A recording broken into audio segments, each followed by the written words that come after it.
السلام عليكم حبايبي، شلونكم؟ شخباركم؟ ان شاء الله زينين.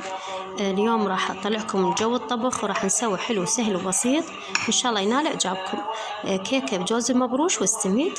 المواد المطلوبه من عندنا بيضتين وكوب شكر، كوب ونص من الطحين، نص كوب من السميد، وكوب جوز مبروش، وكوب من اللبن او الزبادي، ونص كوب من الزيت.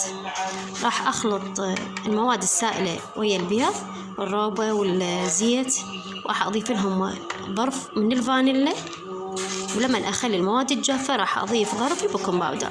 ان شاء الله خطوه بخطوه وان شاء الله ينال اعجابكم. بنات، من بعد ما خلطت المواد السائله ضفت رشه ملح، خلطنا الزيت واللبن والبيض ورشه فانيلا ورشه ملح. راح اخلط هسه المواد اليابسه. اول ما ابدا بالشكر. ان شاء الله يكون هذا الفيديو سريع وسهل وبسيط وخفيف عليكم، ان شاء الله تستفادون من عنده، انا متاكده 100%. هسه راح نضيف السميد،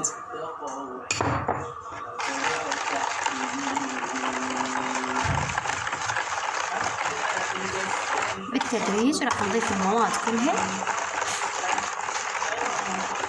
لحد ما نحصل على عجينة.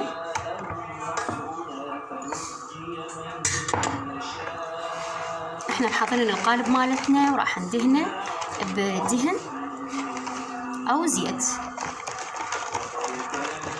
ونصب العجينة مالتنا عليه، ويكون الفرن مالتنا حامي مسبقا، يعني مشغلين الفرن فد ربع ساعة وحامي.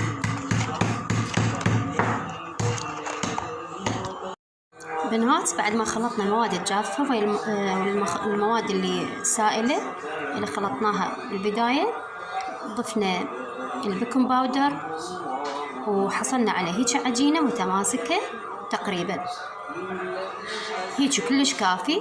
راح ادهن القالب اللي عندي بالدهن او الزيت، شنو اكو متوفر بالبيت، راح ادهنه واصب العجينه اللي عندي وراح ادخلهم الفرن.